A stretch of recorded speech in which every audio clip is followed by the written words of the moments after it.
Halo, balik lagi di kursus salon murah. Di video kali ini kita mau sharing-sharing sama jawab-jawab pertanyaan. Jadi, ada yang WA aku nih. Jadi kebetulan dia tuh tanya-tanya soal kursus-kursus salon gitu.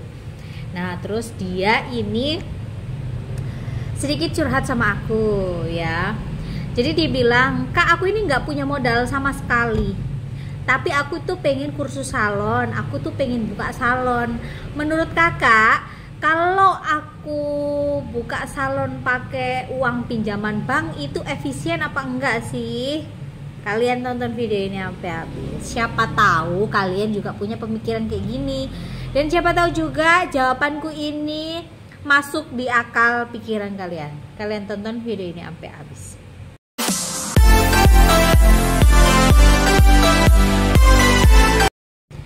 Nah, jadi kalau kita tuh ya ngomongin soal masalah uang ataupun modal itu kan sensitif banget ya. Jadi ini aku hanya sekedar sharing sama kalian dan ini aku jawab berdasarkan apa yang aku mengerti. Kalau aku nggak mengerti aku nggak akan jawab ya. Jadi jawaban dari pertanyaan dari temen subscriber yang WA aku. Jadi sudah benar langkah kamu. Kalau kamu mau buka usaha salon, otomatis kursus dulu itu sudah benar, sudah betul ya. Terus lagi, kalau kamu belum punya modal dalam artian modal untuk membuka salon ya, terus kamu ada inisiatif pinjam ke bank ya, sebenarnya tidak ada yang salah ketika kita meminjam ke bank ya, tidak ada yang salah. Cuman alangkah baiknya itu kita pikirkan dulu. Pikirnya gimana? Jadi seperti ini. Kamu ini belum tahu mangsa pasarmu seperti apa. Belum ada bayangan di pikiran kamu ini bakalan salon buka di mana? Buka di rumah kek, kalau memang ada tempat, ataupun sewa di luar kek. Ini kan belum ada kepikiran di situ. Jadi saranku fokus dulu belajar ya. Fokus belajar itu kan kita sambil mengamati yang ngajarin kita, mengamati orang yang datang ke salon, mengamati pegawai yang kerja di salon. Kita pelajari dulu ya. Terus apa hubungannya Kak dengan kita pinjam uang di bank? Jadi begini, kalau kita pinjam uang di bank itu tidak salah. Tapi alangkah baiknya, kenapa aku bilang perhatikan yang punya salon, perhatikan gurumu ketika ngajarin, perhatikan karyawan-karyawan salon yang sedang bekerja. Maksudnya itu seperti ini. Kadang apa yang kita pikirkan di sini sama yang di sini ini kan beda. Anggap aja kamu meminjam uang di bank ini untuk untuk membuka usaha salon. Anggap aja kamu ini nggak sewa lah ya. Misalkan ini kamu di rumah. Kamu yang tahu keadaan sekitar rumahmu ini seperti apa, mangsa pasarnya seperti apa, ini kamu yang tahu. Saya nggak tahu. Ketika kamu ini merasa orang sekitar tempatmu ini doyan belanja ataupun doyan nyalon, ya silahkan kamu ngambil uang di bank. Cuman saranku lebih baik jangan. Kenapa? Satu, kalau kamu tidak menguasai customer base ya, kamu tidak menguasai lingkunganmu, customer calon customermu ini, ya kamu jangan mengambil resiko seperti itu. Kenapa? Karena bunga bank itu kan pasti tetap jalan. Sedangkan kamu tidak tahu nih, pasti nggak setiap hari salonmu ada orang, pasti nggak setiap hari ada transaksi, nutup nggak operasionalnya setiap bulan.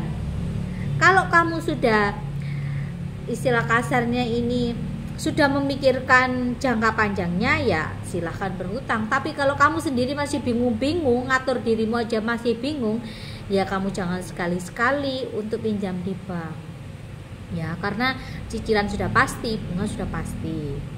Terus yang keduanya, kalau kamu pinjam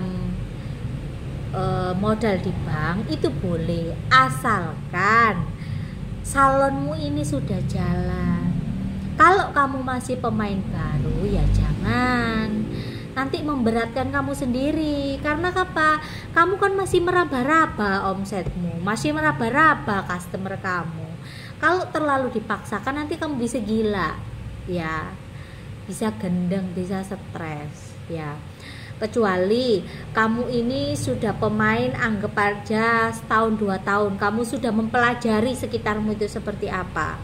Kalau kamu sudah mempelajari, otomatis katakanlah kamu perlu nih modal, tapi kamu nggak ada uang, silahkan kamu meminjam uang di bank.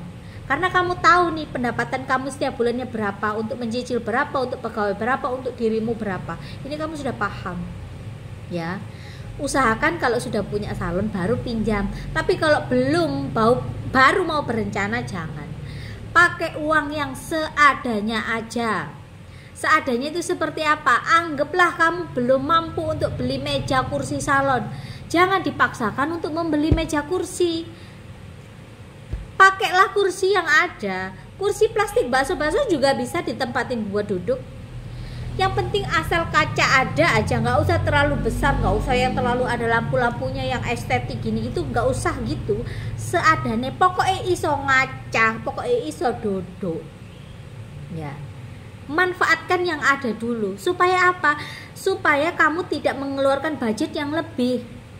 Nggak usah berpikiran yang catok yang terlalu mahal, gunting yang juta-juta, ojo mikir kayak ngono. Pokoknya iso digawe, pokoknya iso dipakai nyambut gawe, dipakai untuk kerja. Jadi jangan berekspektasi, berhayal yang terlalu tinggi-tinggi seperti orang lain ya. Kita segala sesuatu kalau kita mau usaha, kita harus lihat keadaan ekonomi diri kita sendiri. Jangan kamu menyusahkan dirimu sendiri hanya untuk terlihat punya semuanya. Oh, salonnya gede, oh salonnya keren banget nih, ada ini itu. Jangan, nanti yang susah kamu sendiri. Akhirnya pikiranmu kebulet sama hutang, kamu akhirnya nggak fokus sama pekerjaan kamu. Lebih baik yaitu tadi, pergunakan peralatan yang ada di rumah. Dan kalau bisa home service, silahkan home service. Itu jauh lebih bagus. Karena apa? Kamu tidak mengeluarkan biaya untuk listrik, untuk air, kamu hanya sekedar menjual jasa kamu ya, sama sedikit obat-obatan kamu, daripada kamu harus pinjam uang di bank yang akhirnya akan menyusahkan dirimu sendiri.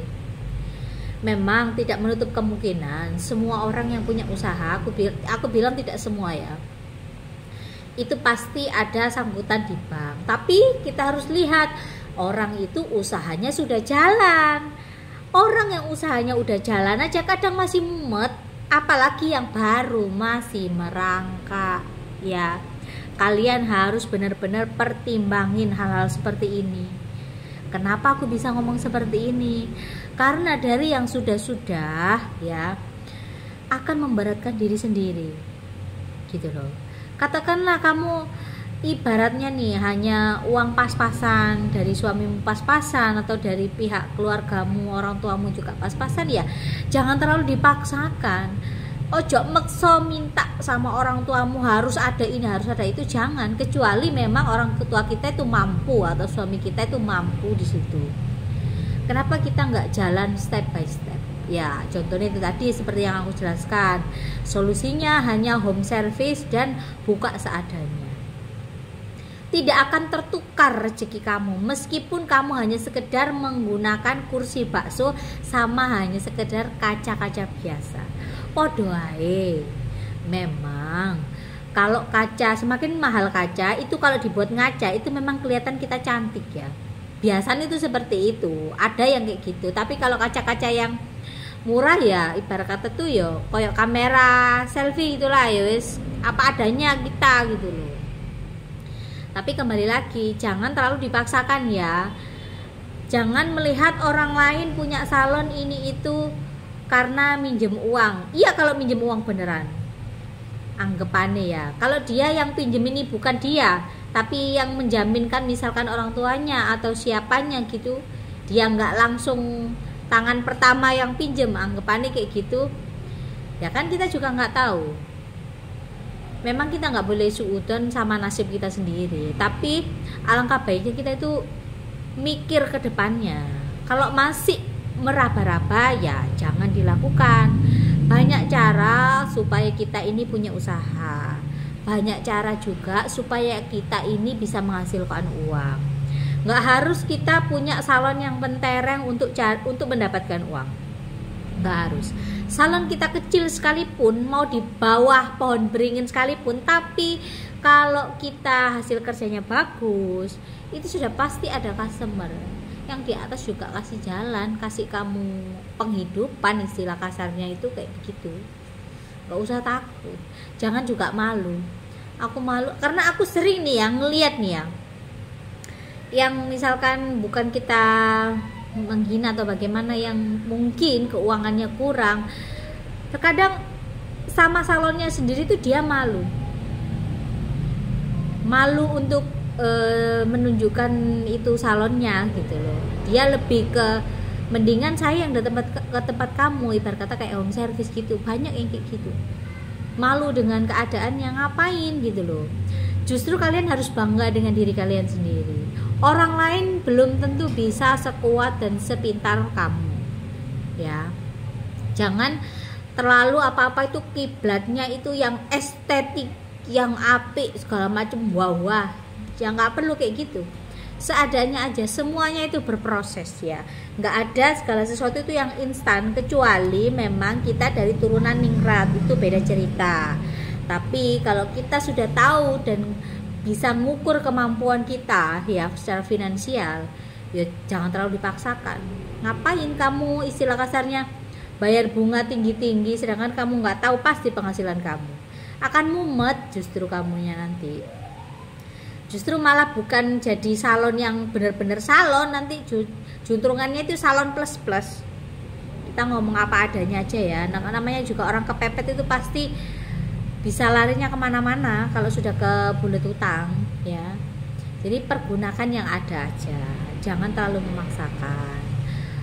Nanti pasti ada kalanya tahun kamu dimana kamu ini bisa punya salon seperti yang kamu inginkan ya kan.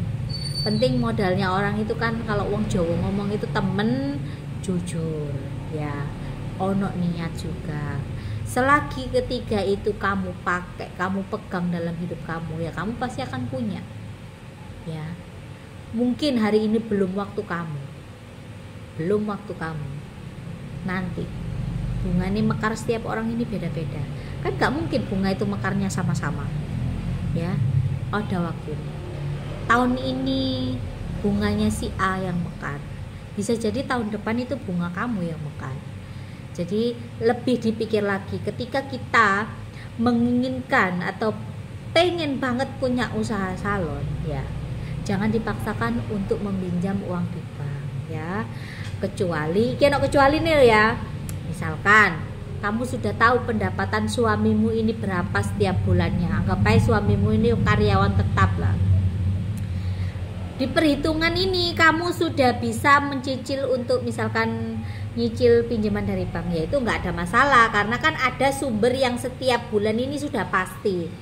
Tapi kalau nggak pasti ya ojo, itu namanya kamu bunuh diri ya. Lebih dipikir lagi, jangan apa-apa tuh ngelihat kesuksesannya orang. Iya lah ikut sukses karena dirinya sendiri, karena kalau ada faktor lain kita juga nggak tahu. Jadi jangan diukur kemampuan kita sama kemampuan orang lain, karena itu sudah pasti beda. Jadi buat kalian yang mau kursus salon, mau buka salon ya, kalian tetap semangat aja.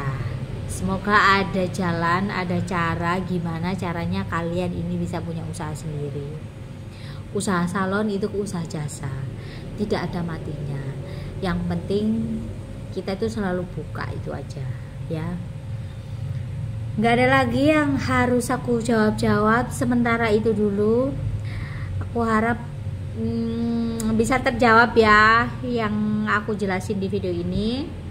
Kalau kalian baru nonton vlogku ini, jangan lupa kalian subscribe Ya, terima kasih buat kalian yang udah nonton.